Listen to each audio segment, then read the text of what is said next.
சென்னையில் அரசு மருத்துவர் கத்தியால் குத்தப்பட்டதை கண்டித்து தமிழகம் முழுவதும் மருத்துவர்கள் பணி புறக்கணிப்பு போராட்டத்தில் ஈடுபட்டுள்ளனர். வேலூர் அரசு மருத்துவக் கல்லூரி மருத்துவமனை மருத்துவர்கள் நடத்திய பணி புறக்கணிப்பு போராட்டம் காரணமாக புற நோயாளிகள் பிரிவு செயல்படவில்லை. இதனால் சிகிச்சைக்கு வந்திருந்த நோயாளிகள் கடும் சிரமத்திற்கு ஆளாகினர். கொணவட்டம் தொடக்க நலவாழ்வு நடுவம் முழுமையாக செயல்படாததால் மக்கள் பாதிக்கப்பட்டனர். ராணிப்பேட்டை மாவட்டம் வாலாஜா மருத்துவமனை மருத்துவர்கள் பணி பாதுகாப்பு சட்டத்தை நடைமுறைப்படுத்த கோரி ஆர்ப்பாட்டத்தில் ஈடுபட்டனர். இதே கோரிக்கையை வலியுறுத்தி சோளிங்கர் அரசு மருத்துவமனை மருத்துவர்களும் பணியை புறக்கணித்து ஆர்ப்பாட்டம் நடத்தினர்.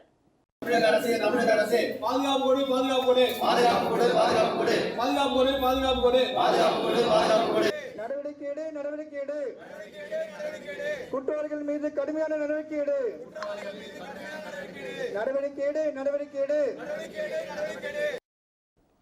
தஞ்சை அரசு மருத்துவக் கல்லூரி மருத்துவமனை முன்பு நடைபெற்ற போராட்டத்தில் 100க்கும் மேற்பட்ட மருத்துவர்கள் கலந்து கொண்டு முழக்கம் எழுப்பினர். கும்பகோணம் அரசு மருத்துவமனை மருத்துவர்களும் பணிகளை புறக்கணித்து போராட்டம் நடத்தியதால் நோயாளிகள் பாதிக்கப்பட்டனர். திருவள்ளூர் மாவட்ட அரசு மருத்துவக் கல்லூரி மருத்துவமனை மருத்துவர்களும் பணிகளை புறக்கணித்து போராட்டம் நடத்தினர். நேற்று கொலைவெறி தாக்குதல் நடத்திய அந்த இளைஞர் மீது தக்க தண்டனை வழங்க வேண்டும், உரிய தண்டனை வழங்க வேண்டும்.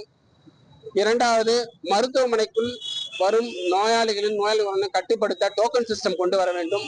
மேலும் மருத்துவர்களுக்கு ஒவ்வொரு ஓபிலும் வார்டிலும் பாதுகாப்பு செக்யூரிட்டிஸ் கொடுக்க வேண்டும். அரியலூர் அரசு மருத்துவமனை மருத்துவர்கள் பணியை புறக்கணித்து ஆர்ப்பாட்டத்தில் ஈடுபட்டதால் நோயாளிகள் உரிய சிகிச்சை பெற முடியாமல் பரிதவிக்கும் நிலை ஏற்பட்டது. சேலம் அரசு மருத்துவக் கல்லூரி பயிற்சி மருத்துவர்கள் ஒருநாள் பாடத்தை புறக்கணித்து ஆர்ப்பாட்டம் நடத்தினர். சென்னை மருத்துவர் மீதான தாக்குதலை கண்டித்து சேலத்தில் உள்ள தனியார் மருத்துவமனைகள் அனைத்தும் இன்று மூடப்பட்டுள்ளன. மருத்துவர்கள் போராட்டம் நடத்தும் போது மட்டும் கோரிக்கைகளை ஏற்பதாக அரசு கூறுவதாக மருத்துவர்கள் சங்கம் குற்றம் சாட்டியுள்ளது. பக்கமா ஒரு டாக்டர் ஏதோ ஒரு இடத்துல அரெஸ்ட் பண்ணாங்க. அரெஸ்ட் பண்ணாங்க. என்ன ரீசன் கேட்டா, மக்கள் போராட்டம் பண்றாங்க, அந்த டாக்டர் அம்மாவை அரெஸ்ட் பண்ணுங்க. இப்ப நாம எல்லாரும் மந்திரி அரெஸ்ட் பண்ணுன்னு சொல்லி போராட்டம் நடத்தலாம், மந்திரி அரெஸ்ட் பண்றாங்களா? திண்டுக்கல் அரசு மருத்துவமனை மருத்துவர்கள் போராட்டத்தில் ஈடுபட்டதால் அங்கு ஏராளமான காவல்துறையினர் குவிக்கப்பட்டனர்.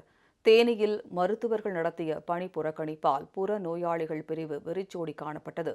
இதேபோல் பெரியகுளம் அரசு மருத்துவமனை மருத்துவர்களும் பணிகளை புறக்கணித்தனர். இதனால் மருத்துவமனை இணை இயக்குநர் ரமேஷ் பாபு தனி ஆளாக புற நோயாளிகளுக்கு சிகிச்சை அளித்து வருகிறார். இதன் காரணமாக சிகிச்சை பெற வரும் நோயாளிகள் நீண்ட நேரம் வரிசையில் காத்திருக்கும் நிலை ஏற்பட்டுள்ளது.